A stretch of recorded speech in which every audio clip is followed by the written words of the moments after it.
Hello दोस्तों, नमस्कार। आप लोग कैसे हैं? उम्मीद करते होंगे बहुत ही अच्छा होंगे। तो चलिए, ऑब्जेक्टिव लूसेंट है उसको आज हम लोग एशियंट हिस्ट्री जो चैप्टर नंबर 2 है उसको आज हम लोग कवर करने वाले हैं। तो सबसे पहला क्वेश्चन हो जाएगा, बीते हुए युगों की घटनाओं के संबंध में जानकारी देने वाले स्रोतों को कहा जाता है। तो इसको कहा जाता है ऐतिहासिक स्रोत कहा जाता है। ठीक है। अगर दूसरा नंबर क्वेश्चन की बात करेंगे तो दूसरा नंबर क्वेश्चन हो जाएगा, निम्नलिखित में से कौन सा कथन सत्य है। इसमें से 4 गो ऑप्शन दिया हुआ है, इसमें से कौन सा सत्य है उसको बारे में पूछ रहा है। ठीक है। तो इसमें पहला हो जाएगा, साहित्यिक स्रोत की तुलना में पुरातात्विक स्रोत को अधिक प्रमाणित होते हैं। ठीक है। तीसरा नंबर क्वेश्चन हो जाएगा, किस वेद में प्राचीन वैदिक युग की संस्कृति के बारे में सूचना दी गई है। तो ये दिया गया है ऋग्वेद में दिया गया है। ठीक है। अगला नंबर क्वेश्चन हो जाएगा 4 नंबर क्वेश्चन है, निम्नलिखित में से कौन सा ग्रंथ है श्रुति ग्रंथ का अंग नहीं माना जाता है। तो ये हो जाएंगे पुराण हो जाएगा। ठीक है। संहिता, ब्राह्मण, उपनिषद ये सब श्रुति ग्रंथ के रूप में माना जाता है, लेकिन पुराण को श्रुति ग्रंथ के रूप में नहीं माना जाता है। अगला 5 नंबर क्वेश्चन हो जाएगा, निम्नलिखित में से कौन सा ग्रंथ हो यह दावा करता है जो उस ग्रंथ में है वह विश्व में है, और जो उस ग्रंथ में नहीं है वह विश्व में उपलब्ध नहीं है। ठीक है। तो ये हो जाएगा इसका आंसर महाभारत में जो मतलब कि कहा गया है कि जो उस ग्रंथ में है और वो विश्व में है, अगर वो महाभारत में नहीं वर्णन किया गया है तो विश्व में नहीं है, तो ये महाभारत में कहा गया। ठीक है। अगला नंबर क्वेश्चन हो जाएगा, त्रिपिटक किस धर्म ग्रंथ है। त्रिपिटक मतलब कह रहा है कि किस धर्म का ये पुस्तक है। तो ये हो जाएगा बौद्ध ग्रंथों का। ठीक है, बौद्ध ग्रंथों का। अगला नंबर क्वेश्चन हो जाएगा, जातक किस ग्रंथ का हो जाएगा। तो जातक हो जाएगा ये बौद्ध का हो जाएगा। ठीक है। अगला नंबर 8 नंबर क्वेश्चन हो जाएगा, मिलिंद पन्नो मिलिंद के प्रश्न राजा मिलिंद और किस बौद्ध भिक्षु के मध्य संवाद का रूप में है। तो ये हो जाएगा नागसेन। ठीक है, हो जाएगा नागसेन हो जाएंगे। ठीक है। अगला नंबर 9वां नंबर क्वेश्चन हो जाएगा, निम्नलिखित में से किसकी तुलना मैकियावेली के प्रिंस से की जा सकती है। तो ये किया जाता है कौटिल्य के अर्थशास्त्र किया जाता है। ठीक है, कौटिल्य के अर्थशास्त्र किया जाता है। ठीक है। 10वां नंबर क्वेश्चन हो जाएगा, कौटिल्य के अर्थशास्त्र में किस पहल पर प्रकाश डाला गया है। तो हो जाएगा राजनीतिक नीतियाँ पर। ठीक है, ये हो जाएगा राजनीतिक नीतियाँ पे। अगला नंबर 11 नंबर क्वेश्चन हो जाएगा, कलहन की पुस्तक का नाम क्या है। तो आप लोग जानते हैं कि राजतरंगिणी पुस्तक का लेखक कौन है, तो कलहन है। तो इसका आंसर हो जाएगा राजतरंगिणी। ठीक है। 12 नंबर क्वेश्चन हो जाएगा, अष्टाध्यायी किसके द्वारा लिखी गई है। तो अष्टाध्यायी पाणिनि के द्वारा लिखा गया है। ठीक है। अगला नंबर क्वेश्चन हो जाएगा, महाभाष्य के रचनाकार का नाम है। तो महाभाष्य का जो पुस्तक है उसका लेखक कौन है। तो हो जाएंगे पतंजलि हो जाएंगे। ठीक है। अगला नंबर क्वेश्चन हो जाएगा, कालिदास द्वारा रचित मालविकाग्नि मित्र नाटक का नायक था। मतलब मालविकाग्नि मित्र का पुस्तक के लेखक कौन हो जाएंगे। तो हो जाएगा अग्निमित्र हो जाएंगे। ठीक है। अगला नंबर क्वेश्चन हो जाएगा 15 नंबर, हर्षचरित्र किसके द्वारा लिखी गई है। तो हर्षचरित्र बाणभट्ट के द्वारा लिखा गया है। ठीक है। अगला नंबर क्वेश्चन हो जाएगा 16 नंबर, विक्रमाचरित्र के रचनाकार का नाम है। मतलब विक्रमाचरित्र के पुस्तक के लेखक कौन हो जाएंगे। तो बिल्हन हो जाएंगे। ठीक है। अगला 17 नंबर क्वेश्चन हो जाएगा, चंद्रवर दाई द्वारा रचित ग्रंथ का नाम क्या है। तो चंद्रवर दाई द्वारा रचित ग्रंथ का नाम पृथ्वीराज रासो हो जाएगा। ठीक है। अगला नंबर क्वेश्चन हो जाएगा 18 नंबर क्वेश्चन है, निम्न में से कौन सिकंदर के साथ भारत आने वाला इतिहासकार नहीं था। सिकंदर के साथ भारत आने वाला इतिहासकार नहीं था। तो ये हेरोडोटस नहीं आए थे। ठीक है।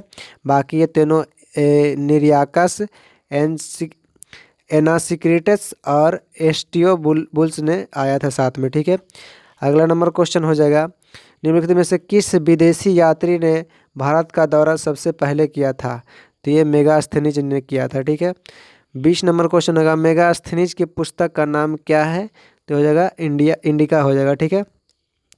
21 नंबर क्वेश्चन हो जाएगा, ज्योग्राफिया की रचना किसने किया था? तो एस्ट्रैबो ने किया था। ठीक है, ज्योग्राफिया नामक पुस्तक की रचना किसने किया था? तो एस्ट्रैबो ने किया था। अगला नंबर 22 नंबर क्वेश्चन हो जाएगा, प्लिनी की पुस्तक का नाम है, मतलब प्लिनी जो पुस्तक लिखा उसका नाम क्या है? तो हो जाएगा इसका आंसर नेचुरल हिस्टोरिया। ठीक है, नेचुरल्स हिस्टोरिया हो जाएगा। ठीक है, अगला नंबर क्वेश्चन हो जाएगा, पेरी प्लस ऑफ एरिथियंसी की रचना किसने किया था? तो ये अज्ञातनामा यूनानी लेखक ने किया था। ठीक है, 24 नंबर क्वेश्चन हो जाएगा, फाहियान कहाँ का निवासी था? फाहियान कहाँ का निवासी था? तो ये चीन का था। ठीक है, ये चीन के था फाहियान। अगला नंबर क्वेश्चन हो जाएगा, फाहियान किसके शासनकाल में भारत आया था? तो फाहियान चंद्रगुप्त द्वितीय के शासनकाल में भारत आया था। ठीक है, अगला नंबर क्वेश्चन है, हर्षवर्धन के समय में कौन सा चीनी यात्री भारत आया था? तो हर्षवर्धन के समय में चीनी यात्री हेनसोंग भारत आया था। ठीक है, अगला नंबर क्वेश्चन हो जाएगा, 9वीं सदी में भारत आए अरबी यात्री सुलेमान ने किस साम्राज्य को रुहमा कहकर संबोधित किया था? तो ये क्या था? पाल को किया था। ठीक है, 28 नंबर क्वेश्चन हो जाएगा, अलबेरूनी किसके शासनकाल में इतिहासकार था? तो ये महमूद गजनबी के शासनकाल में इतिहासकार था। अगला नंबर क्वेश्चन हो जाएगा 29 नंबर, यात्री इब्न बतूता कहाँ से आया था? तो ये इब्न बतूता मोरक्को से आया था। ठीक है, 30 नंबर क्वेश्चन हो जाएगा, दक्षिण अफ्रीकी यात्री इब्न बतूता किसके शासनकाल में भारत आया था? तो यह आया था मोहम्मद बिन तुगलक के शासनकाल में आए थे। ठीक है, अगला 31 नंबर क्वेश्चन हो जाएगा, फारस के सुल्तान मिर्जा शाहरुख के राजदूत अब्दुल रज्जाक 1443 से 1444 ईस्वी ने किस विजयनगर सम्राट के शासनकाल में विजयनगर की यात्रा की थी? तो देवराय द्वितीय के शासनकाल में किया था। 32 नंबर क्वेश्चन हो जाएगा, भारतीय पुरातत्व सर्वेक्षण की स्थापना कब की गई थी? तो ये किया गया था 1861 ईस्वी में। ये किया गया था 1861 ईस्वी में किया गया था। ठीक है, अगला नंबर क्वेश्चन हो जाएगा, भारतीय पुरातत्व का जनक किसे कहा जाता है? तो भारतीय पुरातत्व का जनक अलेक्जेंडर कनिंघम को कहा जाता है। ठीक है, अगला नंबर क्वेश्चन हो जाएगा 34 नंबर क्वेश्चन है, निम्नलिखित विद्वानों में हड़प्पा सभ्यता का सर्वप्रथम खोजकर्ता कौन था? तो हो जाएगा दयाराम साहनी हो जाएगा। ठीक है, 35 नंबर क्वेश्चन हो जाएगा, हड़प्पा सभ्यता की खोज किस वर्ष में हुई थी? तो ये हड़प्पा सभ्यता की खोज 1921 ईस्वी में किया गया था, आप लोग जानते ही हैं। अगला नंबर क्वेश्चन हो जाएगा, सिंधु घाटी सभ्यता को खोज निकालने में जिन दो भारतीयों का नाम जुड़ा है वह है दयाराम साहनी एवं राखाल दास बनर्जी। ठीक है, जिसको शॉर्टकट में RD बनर्जी भी बोलते हैं। ठीक है, अगला नंबर क्वेश्चन हो जाएगा 37 नंबर क्वेश्चन है, हड़प्पा एवं मोहनजोदड़ो के पुरातात्विक खुदाई के प्रभारी थे। यानी कि हड़प्पा और मोहनजोदड़ो की जब खुदाई हो रहा था तो उस समय उसका प्रभारी कौन था? तो हो जाएंगे सर जॉन मार्शल हो जाएगा। ठीक है, अगला नंबर क्वेश्चन हो जाएगा 38 नंबर क्वेश्चन है, न्यूमिस्मेटिक क्या है? तो ये सिक्कों व धातुओं को अध्ययन का इसमें किया जाता है। ठीक है, अगला नंबर क्वेश्चन हो जाएगा 39 नंबर क्वेश्चन है, एशिया माइनर स्थित बोगाजोकोई का महत्व इसलिए है कि मतलब वहाँ से जो अभिलेख प्राप्त हुए हैं उनमें 4 वैदिक देवताओं को इंद्र, वरुण, मित्र और नसत्य का उल्लेख मिलता है, इसलिए उसका महत्व है। ठीक है, अगला नंबर क्वेश्चन हो जाएगा 40 नंबर क्वेश्चन है, अशोक के शिलालेखों को पढ़ने वाला प्रथम अंग्रेज कौन था? तो ये हो जाएगा जेम्स प्रिंसेप ने सबसे पहले अशोक के शिलालेख को पढ़ा था। ठीक है, अगला 41 नंबर क्वेश्चन हो जाएगा, अशोक के अधिकांश अभिलेख किस भाषा में या किस लिपि में थे? तो प्राकृत व ब्राह्मणी लिपि में था। ठीक है, प्राकृत व ब्राह्मणी लिपि में था। अगला नंबर क्वेश्चन हो जाएगा 42 नंबर, कहाँ से अशोक के द्विभाषी ग्रीक एवं अरमाइक अभिलेख प्राप्त हुआ है? तो ये सर ए कोना गंधार से प्राप्त हुआ। ठीक है, अगला नंबर क्वेश्चन हो जाएगा 43 नंबर क्वेश्चन है, अशोक के मनसेहरा पाकिस्तान एवं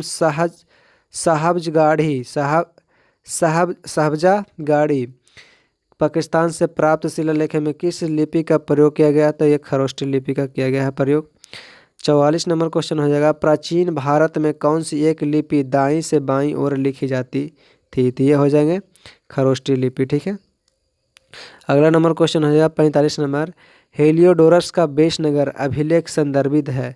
हेलियोडोरस का बेशनगर अभिलेख संदर्भित है तो केवल वासुदेव से, ठीक है। किससे? केवल वासुदेव से। अगला नंबर क्वेश्चन हो जाएगा 46 नंबर, निम्नलिखित में से कौन सा अभिलेख कलिंग नरेश खारवेल से संबंधित है? तो कलिंग नरेश खारवेल से संबंधित है हाथी गुम्फा अभिलेख से, ठीक है। अगला नंबर क्वेश्चन हो जाएगा, सर्वप्रथम भारत में विशुद्ध संस्कृत भाषा में लंबा अभिलेख किस राजा द्वारा जारी किया गया है? तो ये किया गया है शक नक्षत्र रुद्रदामन द्वारा दिया गया है, ठीक है, किया गया है। अगला नंबर क्वेश्चन हो जाएगा 48 नंबर। 48 नंबर क्वेश्चन है, काव्य शैली का प्राचीनतम नमूना किसके अभिलेख में मिलता है? तो काव्य शैली का प्राचीनतम नमूना ये मिलता है रुद्रदामन के शासनकाल में या इसी के शासनकाल में मिलता है, ठीक है। 49 नंबर क्वेश्चन हो जाएगा, निम्नलिखित में से किस अभिलेख में चंद्रगुप्त मौर्य और अशोक दोनों का उल्लेख किया गया है? तो चंद्रगुप्त मौर्य और अशोक दोनों का उल्लेख किया गया है महाक्षत्रप रुद्रदामन का जूनागढ़ अभिलेख में किया गया है, ठीक है। अगला नंबर क्वेश्चन है 50 नंबर। 50 नंबर क्वेश्चन है, समुद्रगुप्त के सैनिक उपलब्धियों का वर्णन उसके किस अभिलेख में उपलब्ध है? तो यह हो जाएगा प्रयाग के, ठीक है। ये क्या हो जाएगा? प्रयाग अभिलेख में, प्रयाग प्रशस्ति लेख। अगला नंबर क्वेश्चन हो जाएगा कामन, प्रयाग प्रशस्ति अभिलेख का लेखक हरिसेन किस शासक का दरबारी कवि था? तो ये हो जाएंगे समुद्रगुप्त का हो जाएगा, ठीक है। 52 नंबर क्वेश्चन हो जाएगा, मेहरौली दिल्ली स्थित लौह स्तंभ का निर्माण किस सदी में हुआ है? तो ये चतुर्थ सदी में हुआ है, ठीक है। 53 नंबर क्वेश्चन हो जाएगा, 53 नंबर क्वेश्चन, दिल्ली के मेहरौली के कुब्बत उल इस्लाम मस्जिद के प्रांगण में स्थित प्रसिद्ध लौह स्तंभ किसकी स्मृति है? तो ये हो जाएगा चंद्र का हो जाएगा, ठीक है। 54 नंबर क्वेश्चन हो जाएगा, सती प्रथा का पहला पुरातात्विक उल्लेख कहाँ मिलता है? तो ये मिलता है एरन अभिलेख से। 55 नंबर क्वेश्चन हो जाएगा, एरन अभिलेख का संबंध किस शासक से है? तो एरन अभिलेख का संबंध है भानुगुप्त से है, ठीक है। 56 नंबर क्वेश्चन हो जाएगा, ऐहोल प्रशस्ति का रचयिता रवि कीर्ति किस चालुक्य शासक का दरबारी कवि था? तो हो जाएगा पुलकेशिन द्वितीय का। किसका दरबारी कवि था? पुलकेशिन द्वितीय का हो जाएगा, ठीक है।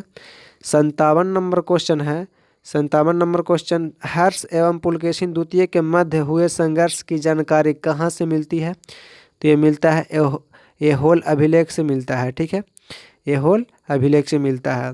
58 नंबर क्वेश्चन हो जाएगा, कवि कालिदास के नाम का उल्लेख किस लेख में हुआ है? कवि कालिदास के नाम का उल्लेख किस लेख में हुआ है? तो इसका उल्लेख मिलता है ऐहोल के उत्कीर्ण लेख में मिलता है, यानी कि ऐहोल अभिलेख में मिलता है, ठीक है। अगला नंबर क्वेश्चन हो जाएगा 59 नंबर, अभिलेखों को ऐतिहासिक प्राकथन के साथ प्रारंभ करने की परंपरा का सूत्रपात किसने किया था? तो यह राजा प्रथम ने किया था, ठीक है। अगला नंबर क्वेश्चन हो जाएगा 60 नंबर। 60 नंबर क्वेश्चन है, कहाँ से प्राप्त अभिलेख में महासभा की कार्य प्रणाली के विषय में विस्तृत जानकारी मिलता है? तो इसका मिलता है उत्तर मेरूर में मिलता है, ठीक है, उत्तर मेरूर में मिलता है। 61 नंबर क्वेश्चन हो जाएगा, भारत में सिक्कों का प्रचलन कब आरंभ हुआ था? यह भारत में सिक्कों का प्रचलन कब आरंभ हुआ था? तो यह होता 6ठी शताब्दी ईसा पूर्व में हुआ था, ठीक है, या 600 ईसा पूर्व में हुआ था, ठीक है। अगला नंबर क्वेश्चन हो जाएगा 62 नंबर, भारत में प्राचीनतम मुद्रा माना जाता है? भारत में प्राचीनतम मुद्रा माना जाता है तो आहत सिक्का को माना जाता है, ठीक है। अगला नंबर 63 नंबर क्वेश्चन हो जाएगा, भारत में सर्वप्रथम स्वर्ण मुद्राएं किसने चलाई थी? तो भारत में सर्वप्रथम स्वर्ण मुद्राएं इंडो बैक्ट्रियन ने चलाया था, ठीक है। अगला नंबर क्वेश्चन हो जाएगा, निम्नलिखित में से किसने सोने के सर्वाधिक शुद्ध सिक्के जारी किए थे? तो ये कुषाण शासक ने सर्वाधिक सोने के सिक्का जारी किया था, ठीक है। अगला नंबर क्वेश्चन हो जाएगा 65 नंबर, 65 नंबर क्वेश्चन है, सातवाहनों के समय में मुद्रा सर्वाधिक किस धातु के बने थे? तो ये सातवाहन के समय में सीसा का सिक्का चलाया जाता था, ठीक है, सर्वाधिक। 66 नंबर क्वेश्चन है, 66 नंबर क्वेश्चन में किसने बड़े पैमाने पर स्वर्ण मुद्राएं चलाई थी? तो ये हो जाएगा कुषाण शासकों ने सर्वाधिक सोने के सिक्का जारी किया था या चलाया था, ठीक है। अगला 67 नंबर क्वेश्चन हो जाएगा। 67 नंबर क्वेश्चन है, सोने के सर्वाधिक सिक्के किस काल में जारी किए गए थे? तो सोने के सर्वाधिक सिक्का ये गुप्त काल में जारी किए गए थे, ठीक है।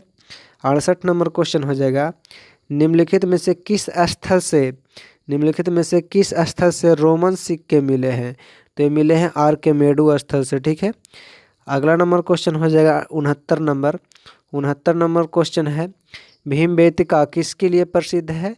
तो भीमबेटका गुफाओं के शैल चित्र के लिए प्रसिद्ध है, ठीक है। अगला 70 नंबर क्वेश्चन हो जाएगा। 70 नंबर क्वेश्चन है, प्राचीन काल में भारत के लोग बर्मा को किस नाम से जानते थे? तो ये स्वर्ण भूमि को नाम से जाना जाता था प्राचीन काल में, ठीक है। अगला नंबर 71 नंबर क्वेश्चन हो जाएगा। 71 नंबर क्वेश्चन है, अंकोर वाट कहाँ स्थित है? तो अंकोर वाट का मंदिर कंबोडिया में स्थित है, ठीक है। अगला 72 नंबर क्वेश्चन हो जाएगा, प्लिनी की मूल कृति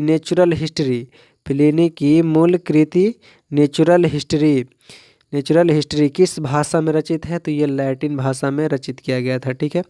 अगला नंबर क्वेश्चन है 73 नंबर क्वेश्चन है, चचनामा सिंध का इतिहास और मूल रूप में किस भाषा में लिखा गया है? तो ये लिखा गया अरबी भाषा में लिखा गया है, ठीक है।